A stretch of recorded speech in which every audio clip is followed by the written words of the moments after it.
Hello students. तो हम लोग संस्कृत व्याकरण की बात कर रहे थे और संस्कृत व्याकरण में अपन ने बहुत कुछ सीख लिया था, है ना।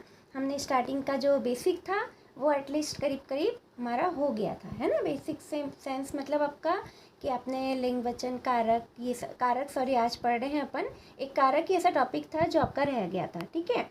तो ये कारक के अलावा अपन ने बाकी सब पढ़ लिया है और हमको सेंटेंस बनाने भी थोड़े थोड़े से आ गए हैं, ठीक है। तो आज हम नया टॉपिक पढ़ते हैं कारक। अब कारक क्या होता है, सबसे पहले हम ये एक स्टार्टिंग लेवल पे मैं आपको बताती हूँ। कारक किसको कहते हैं, अपन ने छोटी सी क्लास से हिंदी में पढ़ा है। कर्ता ने कम को करण से हम गाना गाते थे इसका, ठीक है।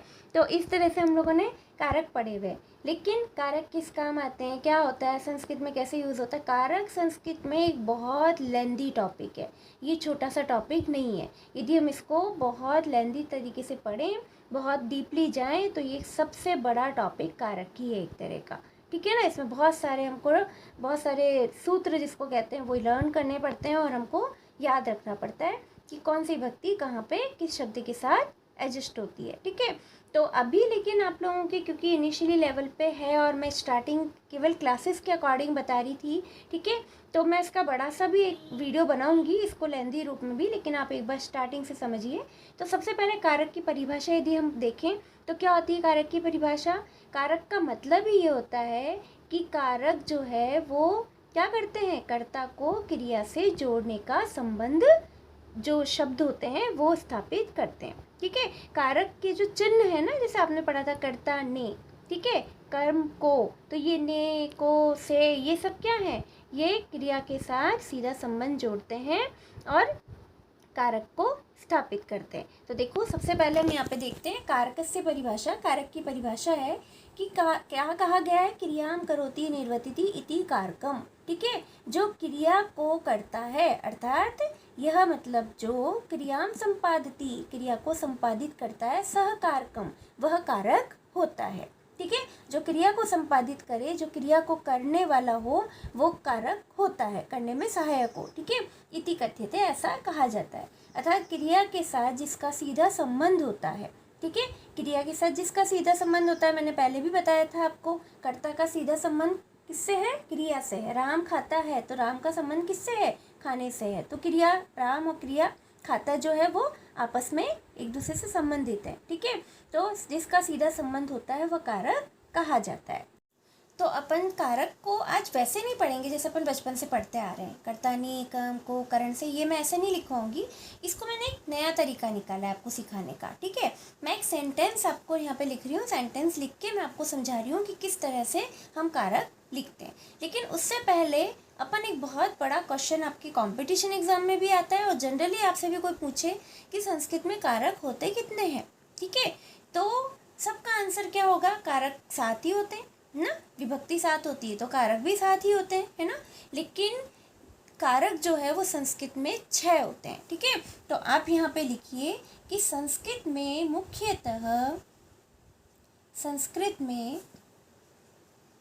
मुख्यतः 6 कारक माने गए हैं। 6 कारक माने गए हैं,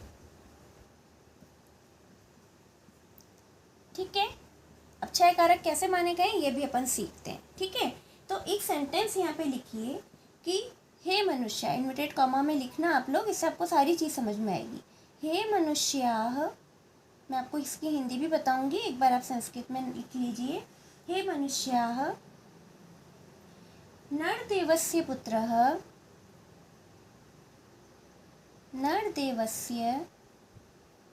पुत्रः जयदेवः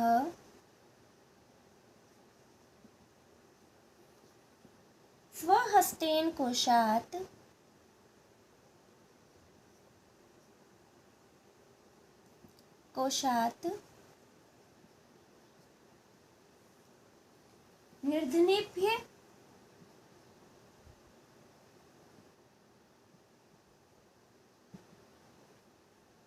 निर्धनेभ्यः ग्रामे धनं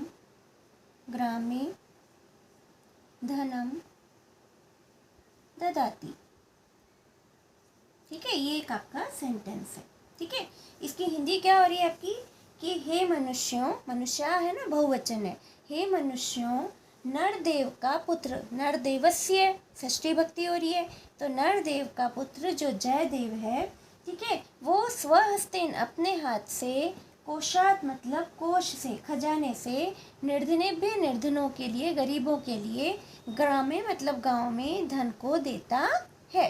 ठीक है, अब यहाँ पे आपके इस सेंटेंस से आपके सारे कारक जो हैं क्लियर हो जाते हैं। ठीक है, तो एक नया तरीका अपन ने लिखा है इसका, वरना सीधे सीधे अपन लिख लेते हैं कर्ता ने प्रथमा विभक्ति, कर्म को द्वितीय विभक्ति, करण से तृतीय विभक्ति, है ना, और फिर बाद में अपन सेंटेंस से इसको समझाते हैं। हमने इस बार उल्टा किया। ठीक है, सबसे पहले हमने सेंटेंस लिख लिया एक, अब इसके जरिए अपन सारे कारक समझेंगे। ठीक है, तो अब आप एक काम करिए, सबसे पहले अपन एक जैसे कॉलम बनाते हैं प्रश्न का। ठीक है, आपको मैं यहाँ कुछ प्रश्न कर रही हूँ इस सेंटेंस से रिलेटेड। ठीक है, उसके आंसर अपन सामने लिखेंगे।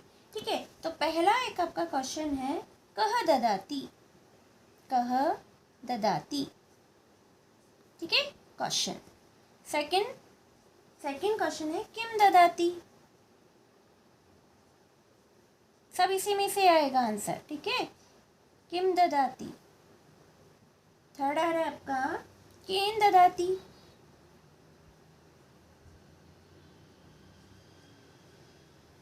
ओके।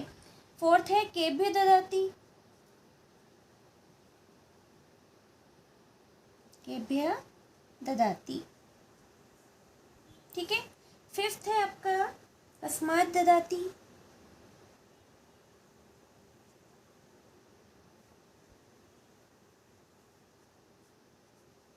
है ना, कस्मात् ददाति। अब थोड़ा सा दो और क्वेश्चन रह गए, अब पहले अपन इसके आंसर्स लिखने की कोशिश करते हैं, फिर अपन दो बाद में करते हैं। ठीक है, कह ददाति।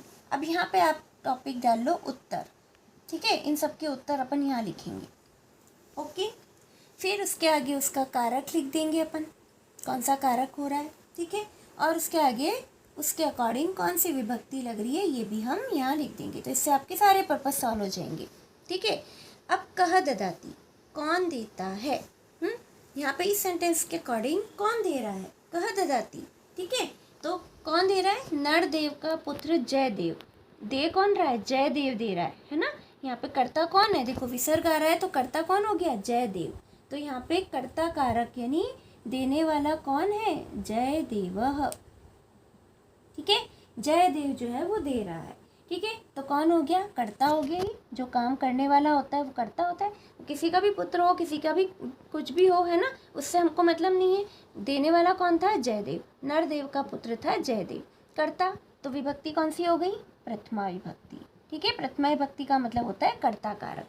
किसने दिया, ने से मतलब हो गया यहाँ पे कर्ता ने, किसने। ठीक है, कह यानी किसने दिया या कौन दे रहा है, एक ही बात है। तो ने शब्द अपन कर्ता में बहुत कम लगाते हैं, किसने दिया ऐसे नहीं लिखते, क्वेश्चन वर्ड पे डिपेंड, सेंटेंस पे डिपेंड करता है।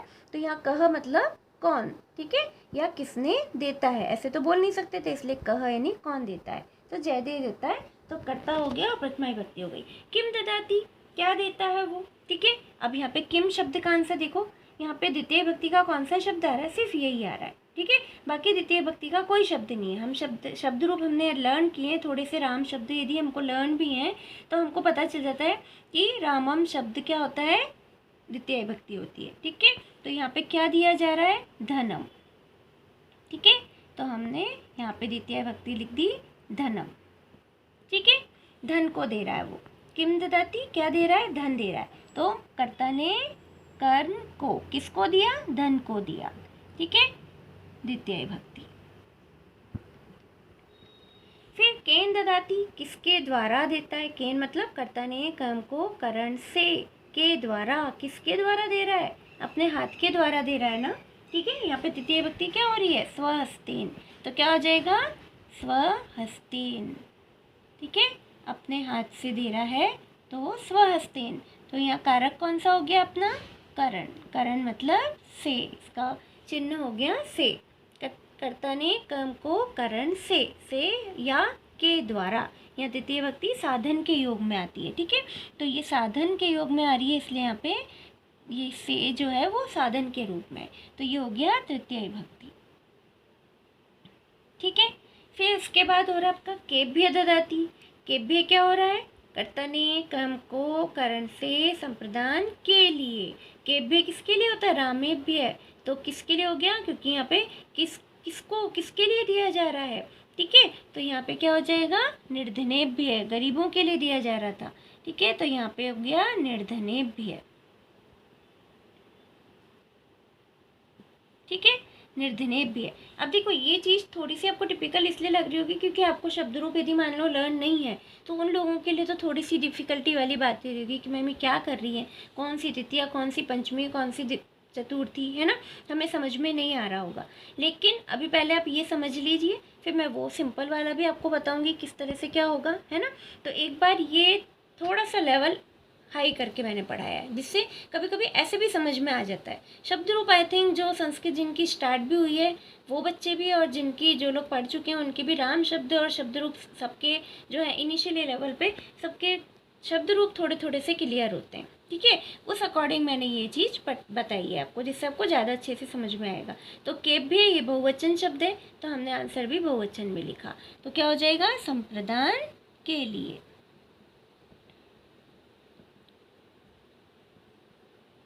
किसके लिए, संप्रदान के लिए। अब जब हम उसको डीपली लेवल पे पढ़ते हैं ना, थोड़ा डीप जाते हैं, तो हमको अपने आप समझ में आता है कि जैसे चतुर्थी भक्ति होती है देने के लिए होती है। अब देने के लिए में जिसको दिया जाता है उसमें चतुर्थी होती है, जो दे रहा है उसमें चतुर्थी नहीं होती है। ठीक है, ये सब बातें ही हम डीप में कारक में पढ़ते हैं। ठीक है ना, तो ये भी आप केवल सिंपल लेवल पे समझ रहे हैं कि किसको दिया जा रहा है, निर्धनों को दिया जा रहा है। तो संप्रदान के लिए और चतुर्थी भक्ति कौन हो जाती है इसमें। ठीक है, संप्रदान में चतुर्थी भक्ति।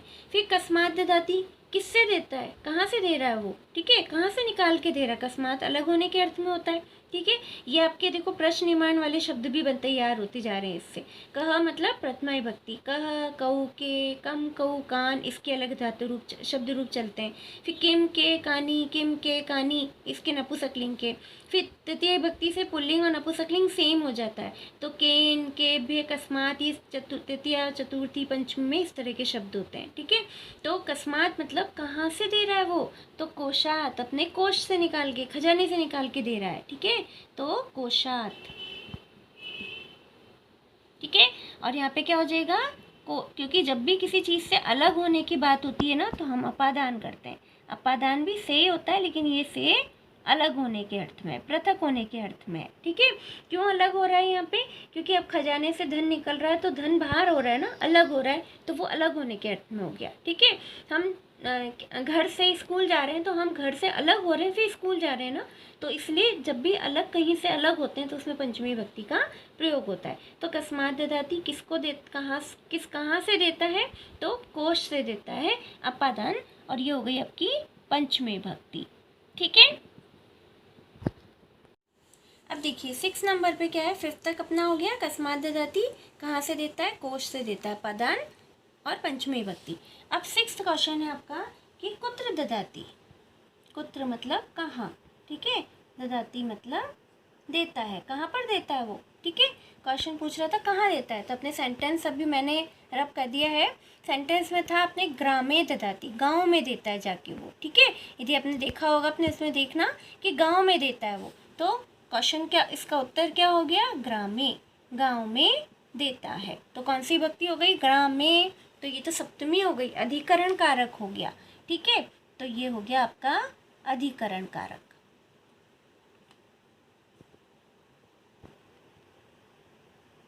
ठीक है, और यहाँ पे क्या हो गया, अधिकरण कारक में कौन सी विभक्ति हो गई, सप्तमी विभक्ति हो गई। अब आप कहेंगे मैम आप एक विभक्ति तो मिस कर गए, षष्ठी वाली विभक्ति तो आपने लिखी ही नहीं, है ना। अब षष्ठी विभक्ति क्यों नहीं लिखी गई, इसका रीजन समझिए। देखो सीधी सी बात है कि हमने अभी तक जो भी सेंटेंस पढ़े, ठीक है, उस सेंटेंस में क्या हो रहा था, कर्ता का सीधा संबंध हो रहा था। ठीक है, यहाँ कौन देता है, तो यहाँ पे जयदेव देता है। ठीक है, काम देने वाला कौन था, सीधा कर्ता का संबंध क्रिया से कैसे हो रहा था कि देने वाला कौन था, कर्ता। ठीक है, जयदेव, और दे रहा था तो देना क्रिया हो गई। ठीक है, सेकंड था किसको दे, मतलब क्या दे रहा था। ठीक है, किम ददाति क्या दे रहा था, धन को दे रहा था, तो ये भी क्या हो गया कि वो भी उससे धन को दे रहा था, तो ये भी क्या हो गई, उसकी सीधी सीधी कर्ता से संबंध हो गया उसका। केन ददाती, किससे दे रहा था, हाथ से दे रहा था, ठीक है। तो सीधा सीधा संबंध कर्ता का किससे हो रहा है, क्रिया से हो रहा है। केन ददाती, तो आंसर कर दिया अपन ने हस्तेन, स्वहस्तेन ददाती, अपने हाथ से देता है। अपने हाथ का संबंध किससे हो गया, देने से हो गया, ठीक है। किसके लिए दे रहा था, यहाँ पे भी सीधी सीधी सी बात हो रही है कि कर्ता कौन है, किस, निर्धनेभ भी है, निर्धन के लिए दे रहा था, तो निर्धनों के लिए दिया जा रहा है, तो वो कर्ता हो गया, ठीक है। और दिया जाना क्रिया हो गई, ठीक है। कहाँ से दे रहा है, तो कोष से दे रहा है, तो यहाँ पे ये सीधा सीधा कोष और देने का अर्थ हो गया, ठीक है, सीधा सीधा संबंध हो गया। कहाँ दे रहा है, गाँव में दे रहा है, ठीक है, तो गाँव का संबंध ददाती से हो जाता है। अब आप कहेंगे कि मैम वो जो आपने लिखा था कि नर देवस्य पुत्रः, अब सीधी सी बात है कि देने वाला कौन था, क्या दे रहा था, किससे दे रहा था, तो सीधा सीधा देने से संबंध हो रहा है। किसका पुत्र है, तो हम जैसे मान लो एक सेंटेंस में इसको रिपीट कर देती हूँ कि नरदेवस्य पुत्रः, अपन ने लिखा था ना ये भी, नरदेवस्य पुत्रः, क्या नाम था, जयदेवः, जयदेवः ददाति, ठीक है। ये एक सेंटेंस है आपका, उस सेंटेंस में से मैंने छोटा सा सेंटेंस निकाल के और लिख दिया कि नरदेव का पुत्र जयदेव देता है। तब आप ही देखो कि देने वाला कौन है, जयदेव, ठीक है। ददाती, ददाती मतलब देना, दे कौन रहा है, जयदेव दे रहा है, तो संबंध तो सीधा सीधा इन दोनों का ही हो रहा है, ठीक है। ये नरदेव का पुत्र तो अलग हो गया बिल्कुल, ठीक है। यहाँ नरदेव का तो कोई संबंध ही नहीं है किसी चीज़ से, वो तो उसका पुत्र था जयदेव, ठीक है। तो देने वाला जयदेव था, कहाँ से दे रहा है, किसको दे रहा है, क्या दे रहा है, सब कुछ जयदेव ही दे रहा था। तो यहाँ पे नरदेव का सीधा सीधा संबंध क्रिया से नहीं हो रहा है ना, इसलिए हमने संस्कृत में संबंध जो कारक था एक, ठीक है, आपका जो षष्ठी भक्ति में संबंध कारक जो होता है ना, संबंध कारक, ठीक है, जिसमें षष्ठी भक्ति लगती है अपनी, उसको हमने कारकों की गिनती से ही हटा दिया। वो यूज़ तो होती है, लेकिन हमने उसको कारक की गिनती से इसलिए हटा दिया क्योंकि हमने परिभाषा में क्या लिखा था, जिसका सीधा सीधा संबंध क्रिया से होता है वही कारक होता है। अब इसका तो सीधा संबंध कारक से हो ही नहीं रहा, क्रिया से हो ही नहीं रहा, ठीक है। तो इसको हम कैसे कारक मान लेंगे, है ना। ये वाला तो जो हमने षष्ठी भक्ति लगाई, इसका तो शब्द का संबंध क्रिया से हो ही नहीं रहा, तो ये कारक नहीं है। तो इसलिए मैंने वहाँ पे लिखा था कि जो कारक होते हैं वो 6 होते हैं, ठीक है। हम विभक्तियाँ 7 लिखते हैं, लेकिन कारक 6 ही होते हैं। यूज़ में वो कारक भी आता है, संबंध कारक भी हम यूज़ में लेते हैं, सेंटेंस बनाते हैं जब, लेकिन उसको हम कारक की गिनती में नहीं गिनते क्योंकि वो क्रिया से अपना सीधा संबंध प्रकट नहीं करता है, ठीक है। तो अब आपको ये कारक अच्छे से समझ में आ गए होंगे। अब आप कर्ता ने, ये जो आप चार्ट बनाते थे वो ऐसा कैसा आपके पास सामने आ गया। कर्ता ने प्रथमा भक्ति, कर्ण को द्वितीय भक्ति, करण से तृतीय भक्ति, संप्रदान के लिए चतुर्थी, अपादान से अलग पंचमी, फिर संबंध षष्ठी और फिर अधिकरण सप्तमी, ठीक है। तो ये इस तरह से हमारी कंप्लीट विभक्तियाँ हो गई और इसके साथ साथ कारक भी पढ़ लिए और किस तरह से उनका यूज़ होता है ये भी हमने अच्छे से देख लिया। तो मैं एक एक सेंटेंस सबका अलग अलग बता के और आपको समझाती, इससे अच्छा मैंने एक सेंटेंस के जरिए आपको बता दिया। आपको एक शायद कभी आपके टीचर ने जब प्राइमरी सेक्शन में आप होंगे तो बताया होगा, राम ने रावण को बाण से, ठीक है, सीता के लिए, किसके लिए, सीता के लिए, ठीक है, अयोध्या से अलग होकर, है ना, बताया था ये सेंटेंस। तो इस अपन हिंदी में पढ़ते हैं कि राम ने, तो राम ने क्या किया, राम कर्ता हो गया, राम ने फिर किसको, रावण को, तो ये कर्म कारक हो गया, ठीक है। फिर बाण से, तो तृतीय भक्ति, बाण से मारा तो तृतीय भक्ति हो गई, यानी क्या हो गया, करण कारक हो गया, ठीक है। फिर किसके लिए, सीता के लिए, तो चतुर्थी भक्ति हो गई, ठीक है। किससे अलग होकर, अयोध्या से अलग होकर, अयोध्या से बाहर आके ही तो वो गए थे वन में, तो पंचमी भक्ति हो गई, अयोध्या से अलग होकर, ठीक है। फिर उसके बाद क्या हो गया, संबंध अपन गिन नहीं रहे हैं और कहाँ मारा, तो लंका में मारा, ठीक है। तो पूरा सेंटेंस आपका हिंदी वाला भी साइड बैठ गया और ये जो मैंने अभी लिखाया वो भी आपका कंप्लीट हो गया। आई थिंक आपको कारक बहुत अच्छे से समझ में आ गए होंगे। फिर भी यदि कोई प्रॉब्लम आती है किसी सेंटेंस में तो वो आप लोग मुझसे कमेंट में डिस्कस कर सकते हैं, ठीक है, कमेंट बॉक्स में आप डाल दीजिएगा। तो अभी केवल स्टार्टिंग लेवल पे आपको इतना ही कारक पढ़ना है कि आपको विभक्ति और ये सब समझ में आ जाए। फिर इसके सूत्र वगैरह वाला जो वीडियो होगा वो मैं अलग पर्पज़ से बाद में आपको डालूँगी, ठीक है। तो एक बार अपना जो सीक्वेंस चल रहा है सारे ग्रामर पोर्शन का वो मैंने डाला है आपका। कल नेक्स्ट टॉपिक करते हैं। Okay, bye.